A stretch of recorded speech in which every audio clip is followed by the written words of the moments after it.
Hello students and welcome back to my channel excellent learning point. तो बच्चों, आज की इस वीडियो में हम क्लास 9th का वर्कशीट नंबर 37 सब्जेक्ट क्या है बच्चों। तो सब्जेक्ट है आज हमारा एसएसटी भूगोल। ठीक है, तो वो स्टार्ट करने वाले हैं आज बच्चों। ये भूगोल में से पार्ट 5 प्राकृतिक वनस्पति तथा वन्य प्राणी। बच्चों, वन्य प्राणी तो आपको पता ही होगा, जो जंगल के जानवर होते हैं, जंगल के प्राणी होते हैं, उन्हें वन्य प्राणी कहते हैं।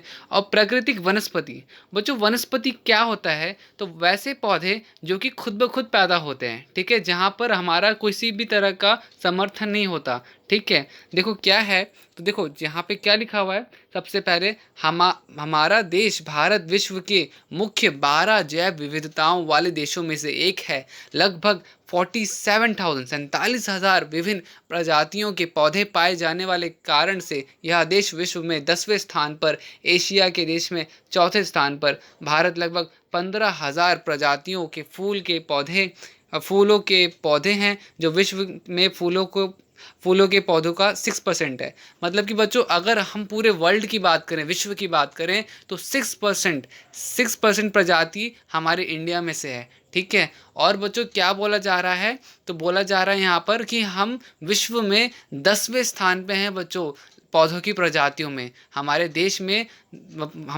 में लगभग 47,000 प्रजातियां, पौधों की प्रजातियां तरह तरह की पाई जाती हैं। और हम कौन से देश में, विश्व में हम कौन से नंबर पे हैं बच्चों? ध्यान रखना, हम 10वें स्थान पर हैं। ठीक है, और अगर एशिया में बात करी जाए कि पूरी एशिया में हम कौन से स्थान पे हैं, तो हम चौथे स्थान पे हैं। ठीक है, तो बच्चों भारत देश में बहुत से बिना फूल के पौधे जैसे कि फर्न, शैवाल तथा कवक भी पाए जाते हैं। लगभग 90,000 जातियों के जानवर तथा विभिन्न प्रकार की मछली ताजे तथा समुद्री पानी में पाई जाती है। तो बच्चों, कम से कम 90,000 जातियों के जानवर, मतलब 90,000 प्रकार के जानवर है बच्चों।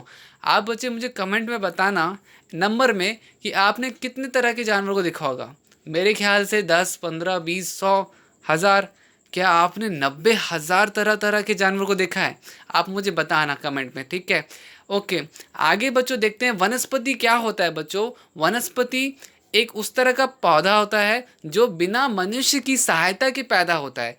प्राकृतिक वनस्पति का अर्थ है वनस्पति वह भाग जो मनुष्य की सहायता के बिना अपने आप पैदा होता है। वापस से मैंने बताया बच्चों, वैसे पौधे जो मनुष्य की बिना सहायता के पैदा होते हैं। अब बच्चे क्या होता है कि जैसे आलू का हमारा क्या कहते हैं, बगीचा हुआ, या टमाटर का बगीचा हुआ, तो इंसान, वो जो मनुष्य है, वो जो व्यक्ति है, उसे उसमें बीज डालता है, बीज डाल के उसे पानी डालता है, तब जाके वो पैदा होता है। बट मैं यहाँ पे वनस्पति की बात कर रहा हूँ, जो कि बिना किसी सहायता के, बिना किसी ह्यूमन के एंट्रेंस के, मनुष्य की सहायता के वो पैदा होता है। उसे कहते हैं, क्या कहते हैं बच्चों? प्राकृतिक वनस्पति।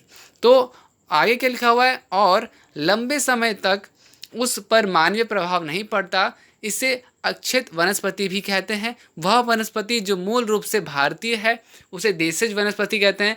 देशज वनस्पति बच्चे किसे कहते हैं? जो कि सिर्फ और सिर्फ भारतीयों का हो, मूल रूप से किसका हो? भारतीयों का हो। तथा जो वनस्पति भारत के बाहर से लाई जाती है अथवा आई है, उसे विदेशज। तो बच्चों, देश वाली को क्या कहेंगे? देशज कहेंगे। और बाहर विदेश वालों को क्या कहेंगे? विदेशज। ठीक है, तो बच्चों किसी क्षेत्र के समय काल विशेष के पौधे को फ्लोरा पादप जात और वन्य प्राणियों को प्राणी जात का फोना कहते हैं। तो बच्चों, ये पूरा का पूरा किसके ऊपर था? तो ये पूरा पूरा आपका प्राकृतिक वनस्पति के ऊपर था, और पौधों की जातियों और प्राणियों के जो जानवर की जातियां हैं, उनके ऊपर था। आई होप आपको ये सब समझ में आ रहा होगा। तो बच्चों, ये धरातल क्या है, जलवायु क्या है, तो ये सब हमारा क्वेश्चन आंसर में आ जाएगा। तो आप चिंता मत करना मेरे बच्चों, बिना किसी टाइम वेस्ट के क्वेश्चन आंसर स्टार्ट करते हैं। ठीक है, तो जैसा कि बच्चों मैंने आपको पहले ही बोला कि कोई दिक्कत वाली बात ही नहीं है। जब भी हम क्वेश्चन आंसर्स करेंगे तो हमें और अच्छे से क्लियर हो जाएगा जो हमने पढ़ा था। सबसे पहला क्वेश्चन क्या है? भारत में कितने प्रकार की पादप प्रजातियां पाई जाती हैं? सबसे पहला बच्चों उसका उत्तर क्या होगा? हमने पढ़ा था ऊपर वर्कशीट में 47,000। ठीक है, 47,000 प्रकार की पादप प्रजातियां भारत में पाई जाती हैं। तो आप क्या लिखोगे बच्चों इसका उत्तर? भारत में लगभग 47,000 प्रकार की पादप प्रजातियां पाई जाती हैं। आते हैं बच्चों क्वेश्चन नंबर 2 में, वनस्पति से आप क्या समझते हैं? अभी जस्ट मैंने बताया था बच्चों कि वैसे ही पौधे जो कि बिना मनुष्य की सहायता के उगते हैं, ठीक है। तो देखो बच्चों क्या है वनस्पति, क्या होता है? तो वनस्पति प्रकृति का वह भाग है जो बिना किसी की सहायता से स्वतः ही विभिन्न प्रकार के पौधे उग जाते हैं। इस प्रकार विभिन्न प्रकार के पादपों की प्रजातियां उत्पन्न हो जाती हैं जो एक वनस्पति श्रृंखला का रूप ले लेते हैं। हमारे आसपास तुलसी, घृत कुमारी, मेहंदी, कनेर और आपका मुझे गुलतरा, गंधराज, हरसिंगार, मूलता तथा कलिहारी आदि पौधे पाए जाते हैं। बच्चों मुझे पता है कि ये पौधे के नाम आप फर्स्ट टाइम सुन रहे होंगे, आपने तो रोज़ वगैरह ही सुने होंगे। खैर बच्चों देखो रोज़ वगैरह भी ये होता है कि रोज़ वगैरह का नाम क्यों नहीं आया यहाँ पे, लोटस का नाम क्यों नहीं आया यहाँ पे, सनफ्लावर का नाम क्यों नहीं आया यहाँ पे, क्योंकि वो जो पौधे हैं उनको इंसान की ज़रूरत पड़ती है, हमें बीज बोने पड़ते हैं। बट ये जो पौधे हैं ये खुद ब खुद पैदा होते हैं, ठीक है।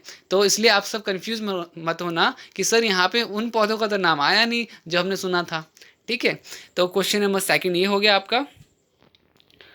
अब देखो बच्चों अब क्या है, अक्षित वनस्पति किसे कहते हैं?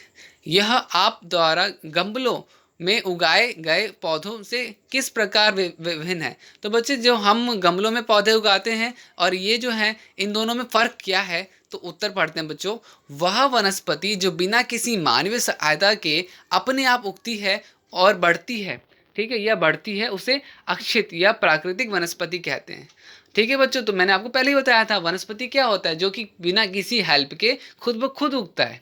और बच्चों और जो गमले में हम उगाते हैं ये वो क्या है? तो यह गमलों में लगाए गए पौधे से अलग इसलिए है क्योंकि गमलों में लगाए पौधे हमारी सहायता से उगते हैं तथा बढ़ते हैं, ठीक है। तो गमले वाले पौधे तो बच्चे हम पानी नहीं डालेंगे तो 2 दिन में मुरझा जाते हैं, वो ख़राब हो जाते हैं, तो वो हमारी सहायता से ही बढ़ते हैं और उगते हैं। ये हो गया बच्चों आपका थर्ड। आई होप आपको थर्ड क्वेश्चन भी अच्छे से समझ में आ गया होगा। अब बच्चों आते हैं किन्हीं 2 देशज और विदेशज वनस्पति के उदाहरण दी। देशज क्या होता है बच्चों?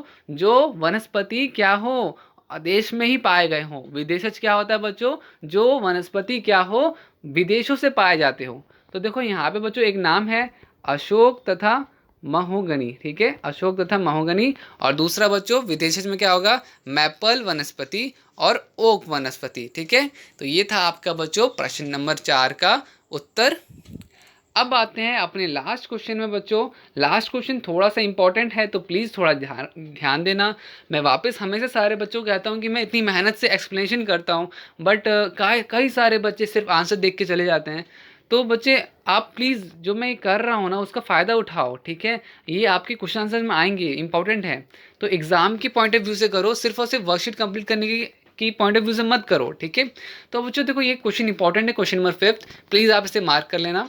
वनस्पति तथा वन्य प्राणी में विविधता के क्या कारण है? अब देखो वनस्पति क्या है, हमने देखा था वनस्पति क्या होता है, तो पौधे होते हैं। वन्य प्राणी क्या है बच्चों? जानवर वगैरह। तो अब इन दोनों में क्या है विविधता, जैव विविधता क्या है? तो क्या कारण है? सबसे पहला धरातल, ठीक है बच्चों। धरातल में क्या होगा? भूभाग, उपजाऊ और उबड़ अस्तमल भूभाग का वनस्पति के ऊपर बहुत गहरा प्रभाव पड़ता है। मृदा, किसी क्षेत्र की मृदा के अनुसार ही वहाँ पर वनस्पति पाई जाती है, जैसे कि मरुस्थल की बलुई मिट्टी में कटीलों झाड़ियाँ पाई जाती हैं। बच्चों धरातल हो गया आपका। अब जलवायु, तापमान का बढ़ना और अत्यधिक कम होना या अत्यधिक बढ़ना प्राय वनस्पति के लिए प्रतिकूल होता है। सूर्य की रोशनी, सूर्य का प्रकाश अधिक मिलने पर वनस्पति अधिक बढ़ती है। वर्षणन, अधिक वर्षा वाले क्षेत्र में कम वर्षा वाले क्षेत्र की अपेक्षा अधिक संघन वन पाए जाते हैं। तो बच्चों इस सारे का सारा किस पे डिपेंड होता है? जलवायु के ऊपर भी और धरातल के ऊपर भी, ठीक है। तो ये हमारी थी बच्चों आज की पूरी वर्कशीट। उम्मीद करता हूँ बच्चों आपको वर्कशीट अच्छी लगी। अगर बच्चों वर्कशीट अच्छी लगी तो प्लीज़ वीडियो को लाइक शेयर कमेंट ज़रूर करना। मोस्ट इंपॉर्टेंट बच्चों कि आपको जो वहाँ पे रेड साइन का सब्सक्राइब बटन दिख रहा है उस पर क्लिक करना, साइड में बेल आइकन भी दिख रहा होगा उसको भी क्लिक करना। बच्चों कुछ बच्चों को नहीं पता कि बच्चों सब्सक्राइब से आपके पैसे नहीं कटते हैं, सिर्फ आपका फ़ायदा ये है कि जब भी मैं ऐसी वीडियोज़ नहीं निकालूंगा तो आपके पास खुद ब खुद फ़ोन में मैसेज आ जाएगा, नोटिफिकेशन आ जाएगा। तो ये आपकी हेल्प करता है वीडियो को ईजिली ढूंढने में, ठीक है। तो आज की वीडियो में इतना ही बच्चों। मिलते हैं नेक्स्ट वीडियो में, तब तक के लिए बाय बाय, टेक केयर।